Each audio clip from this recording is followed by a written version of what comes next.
Il y a de cela plusieurs années, dans un petit village africain entouré de forêts épaisses et d'une rivière étincelante, vivait une femme appelée Naya.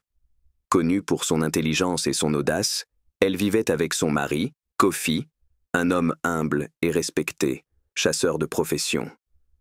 Ensemble, ils formaient un couple que tout le monde admirait. Mais un jour, tout changea. Kofi disparut mystérieusement lors d'une chasse en forêt.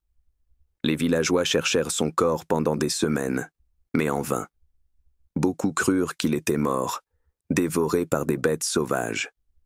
Cependant, Naya semblait étrangement calme après la disparition de son mari. Certains disaient qu'elle avait fait son deuil, mais d'autres sentaient quelque chose d'inquiétant dans son silence. Un mois après la disparition de Kofi, Naya ouvrit un étal au marché. Elle y vendait de la viande, prétendant qu'il s'agissait d'animaux sauvages qu'elle avait chassés elle-même. Ce qui attira l'attention des villageois, c'était la qualité exceptionnelle de la viande. Sa texture tendre et son goût riche surpassaient tout ce que le village avait connu auparavant. En un rien de temps, tout le monde voulait acheter la viande de Naya. Mais, en secret, Naya avait un plan sombre. Le jour où Kofi disparut, il n'avait pas été tué par des bêtes sauvages. C'était Naya elle-même qui l'avait assassiné. Elle avait longtemps caché une haine profonde pour son mari, un homme qu'elle trouvait trop faible, trop simple pour comprendre ses ambitions. Son acte de meurtre fut prémédité et froid. Le soir même où elle tua Kofi, elle découpa son corps avec une précision glaçante et l'entreposa dans un endroit secret. Mais au lieu de l'enterrer, elle décida de le vendre. Chaque jour, elle ramenait un peu de chair humaine au marché, la présentant comme de la viande de gibier.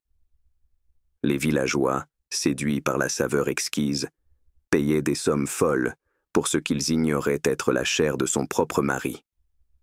Plus Naya vendait, plus elle devenait riche et influente.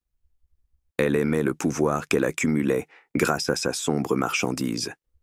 Mais avec le temps, certains villageois commencèrent à remarquer des détails troublants. Les bêtes que Naya prétendait chasser étaient rarement vues dans la région, et la quantité de viande qu'elle vendait semblait disproportionnée par rapport à ce qu'elle pouvait réellement chasser seule. Un jour, un ancien du village, Kwadwo, remarqua quelque chose d'étrange. La chair que Naya vendait portait des marques inhabituelles. Elle ressemblait à des cicatrices humaines. Suspicion grandissante, Kwadwo décida d'enquêter. Il se mit à suivre Naya discrètement et, une nuit, la vit se faufiler dans une grotte cachée à l'extérieur du village. Là, il découvrit avec horreur des morceaux du corps de Kofi, soigneusement conservés dans des jarres en terre.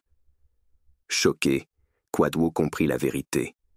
Il confronta Naya le lendemain. « Naya, qu'as-tu fait à Kofi ?» Au lieu de nier ou de trembler de peur, Naya sourit froidement. « J'ai fait ce que j'avais à faire. Kofi n'était qu'un obstacle dans ma vie. Il m'a servi mieux dans la mort que dans la vie. Grâce à lui, je suis riche, respecté, et personne ne peut m'arrêter. » Kwadwo, effrayé par la froideur de ses paroles, courut alerter le village. Mais Naya, ayant prévu cette réaction, était prête. Elle avait déjà gagné assez d'argent et de pouvoir pour soudoyer certaines autorités locales. Avec des alliés influents à ses côtés, elle réussit à retourner la situation en sa faveur.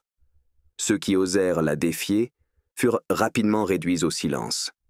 Cependant, dans le silence de la nuit, les esprits de la forêt, furieux de son acte de trahison, commencèrent à tourmenter Naya. Chaque nuit, elle entendait les murmures de Kofi, appelant son nom dans la brume, lui rappelant ses crimes. Mais Naya, implacable, ignora ces signes d'avertissement. Elle continua à vendre sa viande et à s'enrichir. Les jours passèrent, et Naya, en dépit de ses richesses, ne parvenait plus à dormir. Elle devenait de plus en plus paranoïaque. Les esprits de ses victimes la hantaient, transformant son triomphe en cauchemar. Un soir, alors qu'elle se tenait dans son échoppe au marché, une étrange silhouette apparut devant elle. C'était Kofi, ou plutôt son esprit. Il la regardait, un sourire vengeur aux lèvres. « Tu ne pourras jamais fuir ce que tu as fait, Naya. » je reviendrai pour toi. » Paniquée, elle tenta de l'attaquer, mais l'esprit disparut, ne laissant que l'écho de son rire dans l'air. À partir de ce jour, Naya ne retrouva plus la paix. Son visage devint marqué par la peur, ses nuits remplies de cris qu'elle seule pouvait entendre. Un matin, Naya fut retrouvée morte dans sa maison, son visage figé dans une expression de terreur absolue. Personne ne sut exactement ce qui lui était arrivé, mais certains disaient qu'elle avait été emportée par les esprits vengeurs qu'elle avait défiés. Le village, après avoir découvert la vérité, abandonna l'étal de Naya. Son histoire devint une légende, un avertissement pour quiconque oserait trahir et manipuler les siens pour la richesse et le pouvoir.